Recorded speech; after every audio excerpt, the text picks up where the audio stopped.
All right, welcome back. Still the morning crossfire. Thanks to Chumanoli. Everybody's not happy. The Super Eagles are not going to the World Cup.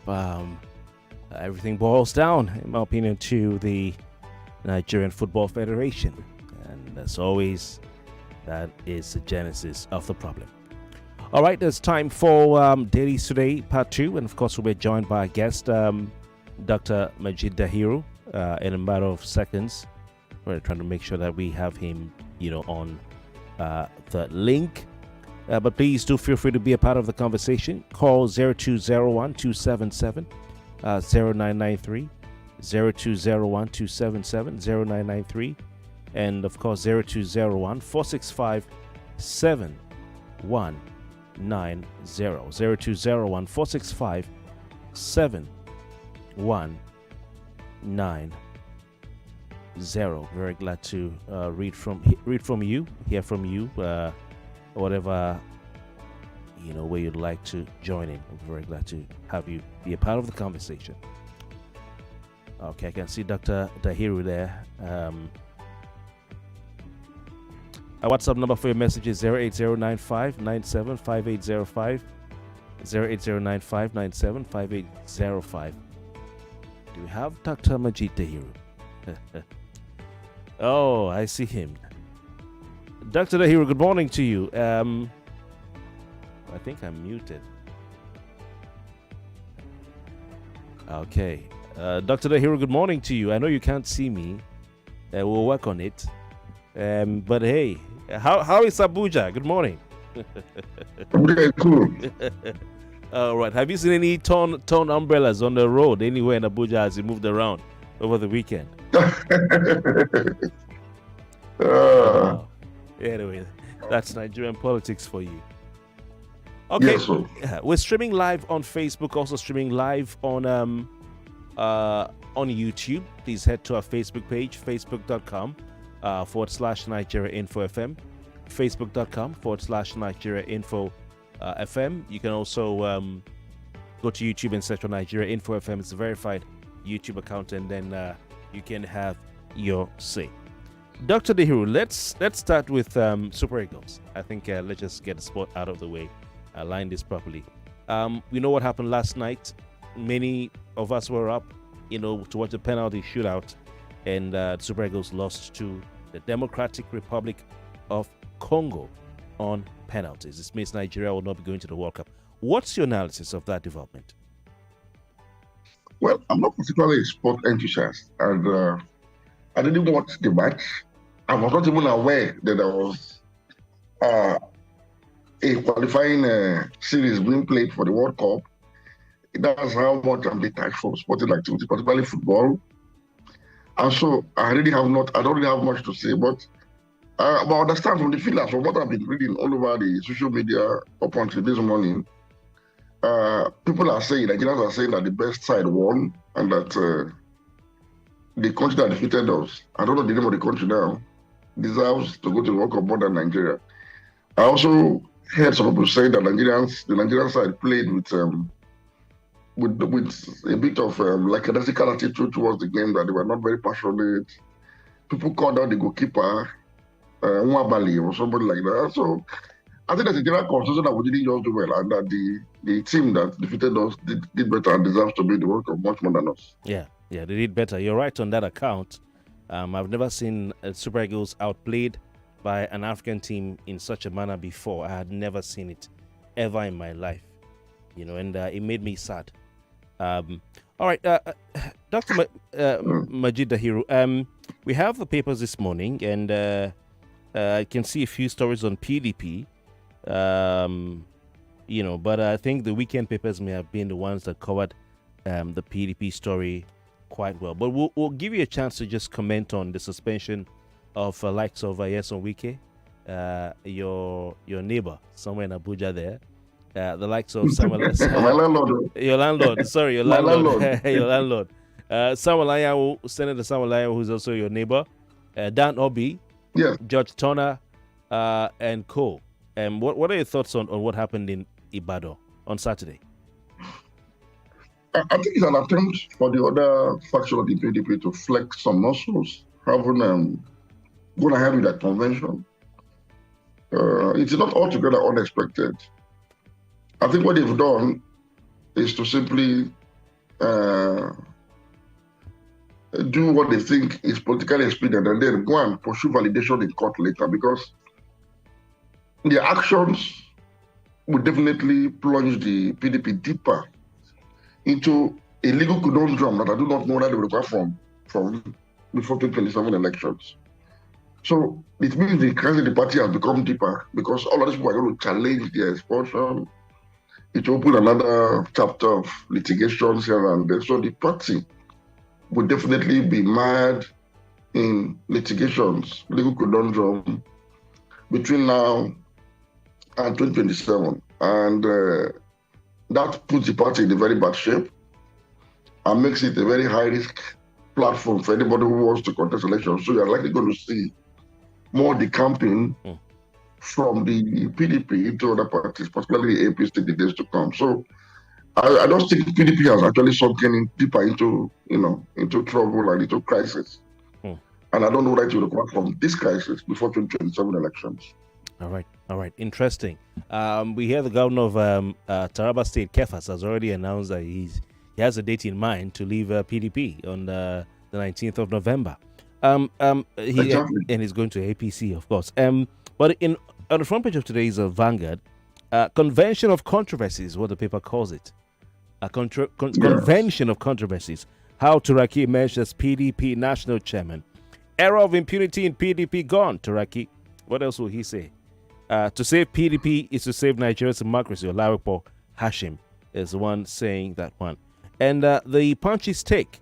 PDP firestorm. Wike camp rejects expulsion as 4 states challenge Makinde. 4 states challenge Makinde. What the paper is saying is this. The faction of the People's Democratic Party loyal to the Minister of Federal Capital Territory, Yensumkiyo landlord, has rejected Saturday's expulsion of prominent party leaders. It says this is even as 4 state chapters of the party have rejected the outcome of the convention in what observers see as a revolt against Seyi Makinde's bid to exert his control over the party. All right, so that's what it says. 4 state chapters. I think Rivers State is part of that. What are your thoughts on this development, sir? The rejection? Honestly, PDP has really entered another phase of crisis. And for 4 states to have refused to participate in the convention is first of its kind, first time in history. So it tells you a major, something has really gone wrong with the PDP. Even though some of us predicted that PDP will go this route, we didn't expect to get so complicated along the road. So along the way, I mean. So honestly, the PDP might just be heading to the morgue as a dead party, really. So we watch and see, but one thing is sure, the PDP will not be in a position, will not be in a good shape to challenge the APC in the 2027 presidential election. Right. Definitely not. Okay, interesting. Dr. Dahiru, this issue of genocide against Christians and the killing of Muslims in Nigeria seems not to be going away. We hear that the big story in today's front page of the Punch, alleged Christian genocide. U.S. Congress begins full-scale probe into Nigeria's killings. Nigerian church leaders to testify at Congress Thursday. Tinubu P's emissary meets Plateau Christian Fulani leaders. Is this too little, too late? What are your thoughts? We hear that Majeed Dahiru, who been mentioned by the U.S. House, have rejected their inclusion on the list of people who they want to look at.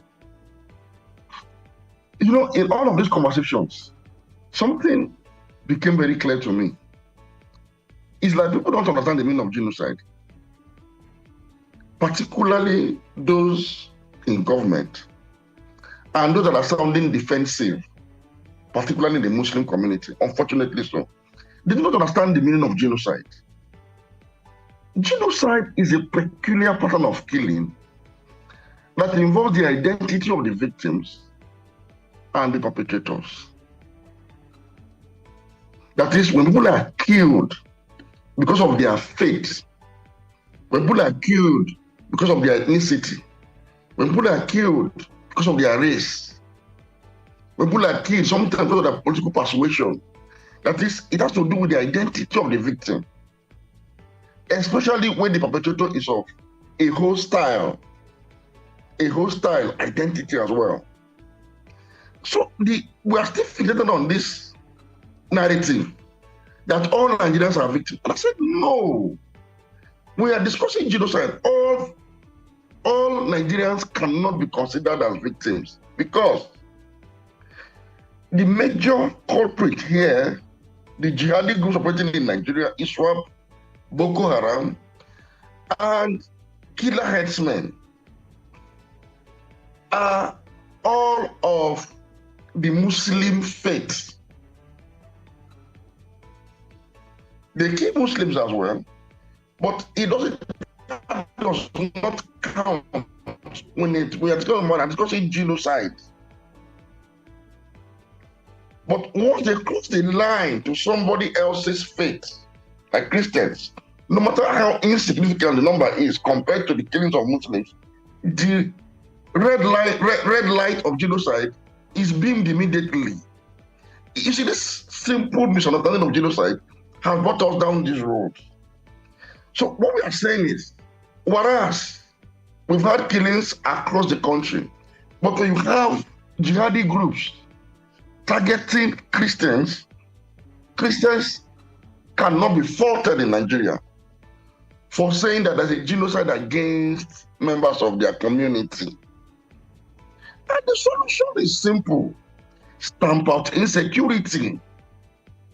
The semantics of whether it has gone to genocidal proportion or not, or somebody feeling offended that they didn't talk about us, they're talking about Christians. Christians complained and petitioned the authorities. The United States of America has, as part of its foreign policy, protection of rights of religious freedoms across the globe, not just Christian religious freedom, all religious freedoms. It might interest you to know, sir, that Saudi Arabia, China, and Myanmar feature prominently on the State Department list of countries of particular concern. While Saudi Arabia features in that list is because, of course, there's no other religion that's allowed in Saudi Arabia to exist. But in the case of China, America designated China a country of particular concern because of its persecution of the Uyghur Muslim population of China. That is, in this instance, it is because of Muslims in China that America is concerned, not Christians alone. Now, if you come to Biafra, the persecution and the genocide against its Muslim Rohingya population is the reason why Myanmar, or what you call Burma, the country called Burma, is in the list of the CPC. So it means that in some places where Muslims are persecuted, America has raised concerns. Where Christians are persecuted, Americans are raising concerns. So America is not fixated only on Christian rights or freedom of religious worship as Christians. It's about religious freedom. So in the case of Nigeria, they are saying that these groups are targeting Christians. Christians have spoken out.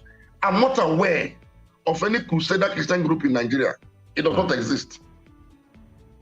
And so, why are we having this conversation over and over, rather than using this as a wake-up call to say, look, we must do the needful. I've told people often and often, all right, that as Muslims in Nigeria, even though we are victims as well as other non-Muslims, but the fact that the groups that are complicit in these killings claim to be Muslims places a special responsibility on us as Muslims to empathize with our Christian brethren when they are crying out now. Okay. To say, look, we feel your pain, we understand what you're going through, even though we are going through the same, but we take responsibility because we know that some of our own may have gone rogue, may have turned to terrorists to terrorize you. So we are trying to call on you to join hands together with us now, as a nation, as a people, to defeat this evil once and for all. Okay, Dr. Dahiru. The continuous defensive approach and trying to shut down people that are saying we are being killed. and it's getting to genocidal proportion.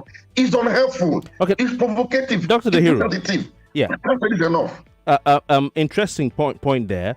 We hear that the paper has also written that some of those invited, to speak at that hearing of the House Committee on Appropriations. Remember, Donald Trump had put Congressman Riley Moore in charge of that, and he's in the House GOP Appropriations, representative there on House Appropriations Committee. So he is not backing down. He was on Fox News on Sunday. This is what the paper is saying. Congressman tackles Tinubu.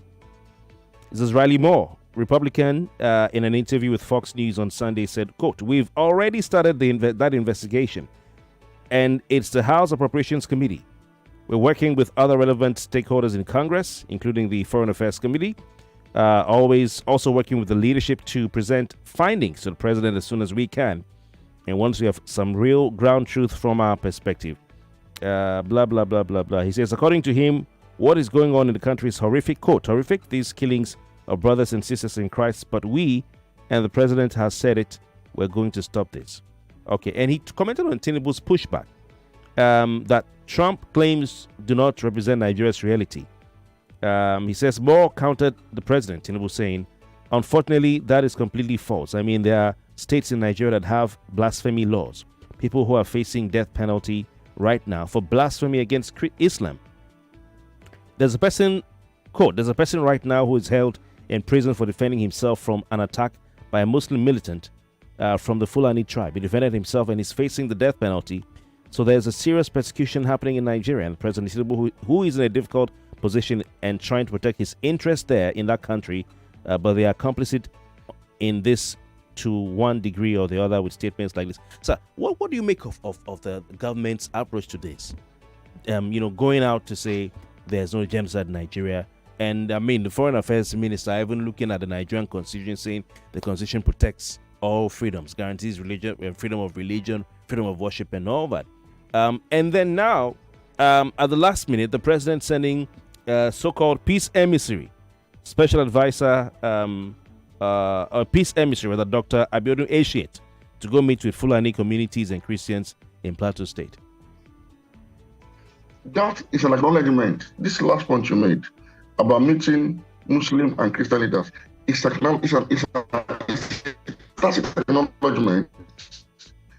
that the crisis in the Plateau has religious connotations. And for those that are saying the numbers, if you isolate Plateau crisis, the numbers on the Christian side is disproportionately high, and the perpetrators are Muslims. There could be other underlying factors, struggle for land resources, grazing route, whatever I want to call it. But the victims appear to predominantly of a particular faith, the Christian faith, while the perpetrators are mostly of the Muslim faith. I don't know why we are not thinking normally. I don't know why people are not just logical. And I've said it, that the solution is not a peace meeting. The solution is a security crackdown on whoever is responsible for killing anybody across all sides.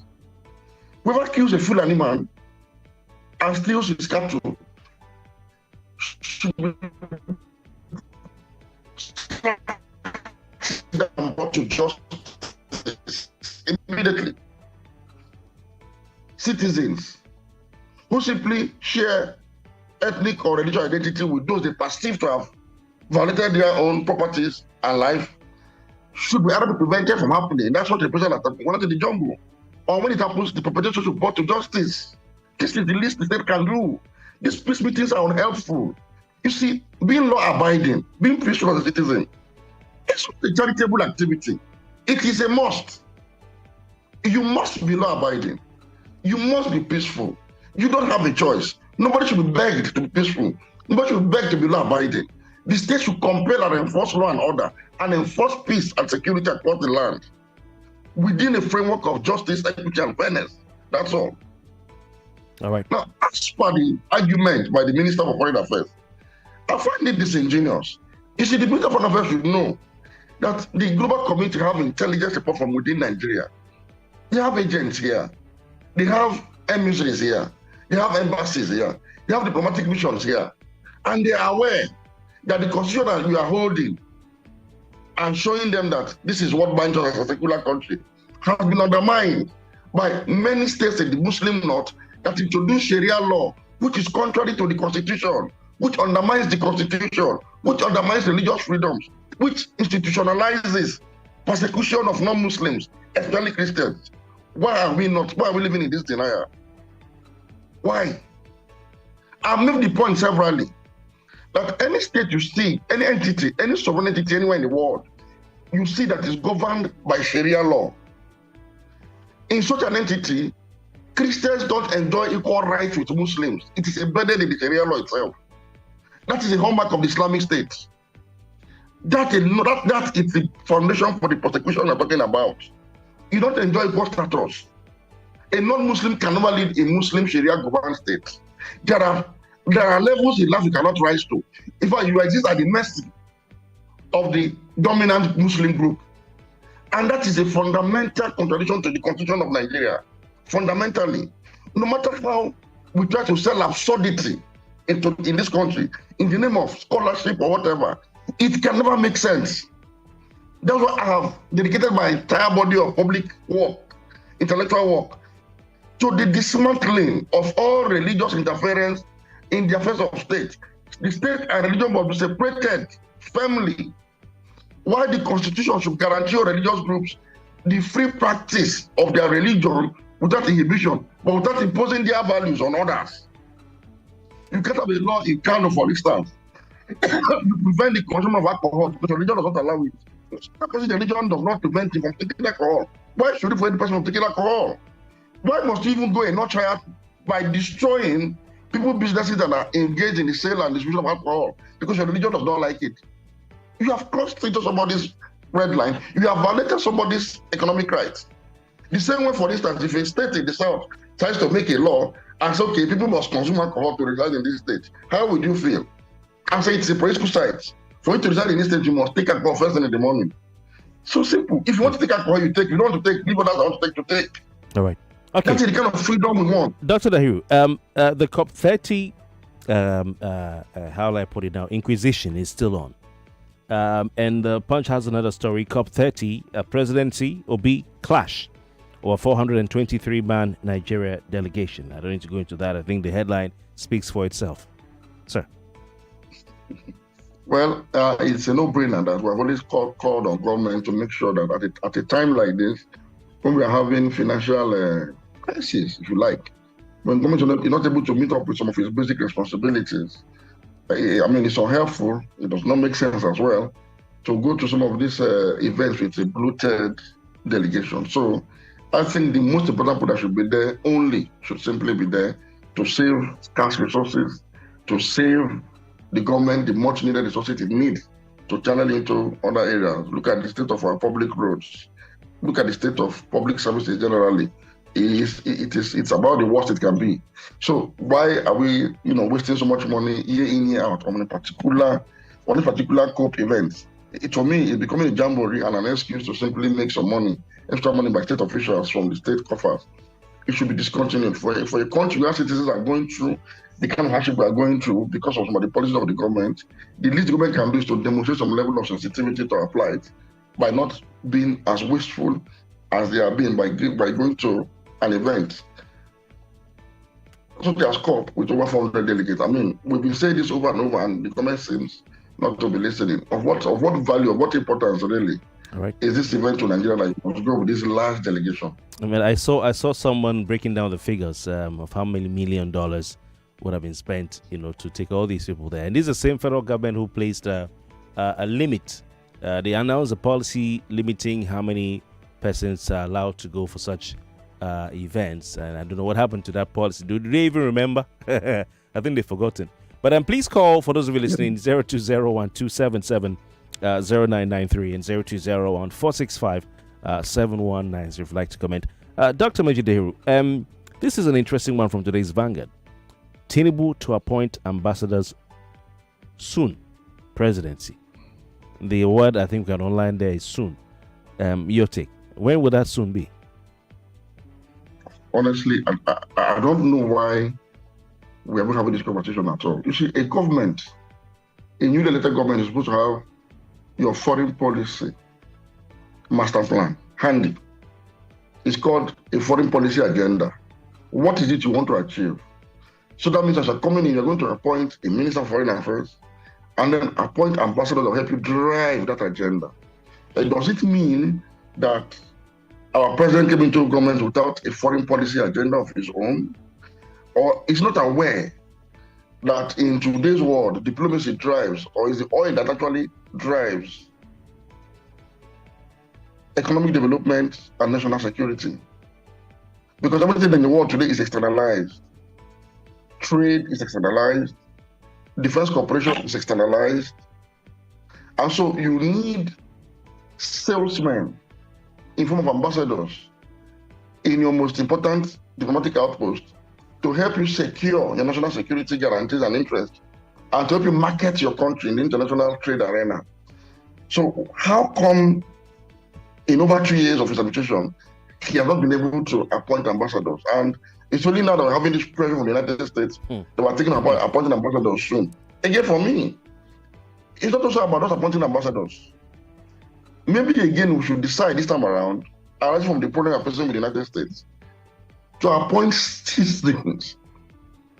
seasoned diplomats as ambassadors, rather than just politicians that are going to just appoint because you want to reward them for participating in politics as a way of patronage. And so they go and sit in Washington or in London and not really knowing what they are doing. We need seasoned ambassadors. Right. Let us tap from the International Institute of, Nigerian Institute of International Affairs. Let us start from the academia. Let us start from the business world, people who understand what diplomacy is and how it drives economic growth and development, and post them to these places. Okay. Let's let the politicians rest for now. All right. Dr. Dahiru, we have a call on the line. Interesting. Take 99.3. Hello, Kofi. Yes, your name, location, and count very quickly, please. No need to greet. Just go straight. This is Godman. All right, Godman. I just want to thank our guest there. Sir, thank you so much. Thank you. Balanced analysis, truth and sincere sincerity towards things like much. Before the stop, Godman, your network is not too clear. Apologies. We have to move to the next listener. 99.3. Well, I think he's appreciative of you. Yes. Hello, good morning. Welcome. Yeah, this is Sammy from Elegushi. Yeah. Please, I have a question for the guest. Please, sir, at what point should the international community come to the aid of another country, just like Nigeria now, when insecurity is being propagated by the government of the day, trying to shield the international community from the truth, and the truth is glaring? At what point should the international community come to the help of Nigerians when the government is shielding away from the insecurity? Thank you. We're out of time. Dr. Dahiru, if you can reply in 30 seconds. Okay, but I do not honestly think that the Bola Tinubu administration is in any way aiding and abetting the matter under discussion. And no, it's not just possible. You can accuse the president of any other thing, anything at all in this world. But nobody can accuse the president of being a religious bigot or a jihadist sympathizer. What I think the president needs to do is to shake off some of the political pressures he's under and change the template inherited from the previous administration. Chart his own way forward in this regard and constructively engage the United States government for a collaborative effort towards defeating this terror that Nigeria has confronted in the last 15 years. Okay. Dr. Majeed Dahiru, it's been a pleasure having you on the program. There's a lot to talk about, but we're out of time. We look forward to having you next week. Maybe you might just see your landlord as we move around Abuja. You say hi to him for us. That's Majeed Dahiru, analyst right here on Dailies Today Mondays. Thank you for your time. So up next to News Today. Please stay with us. Thank you very much.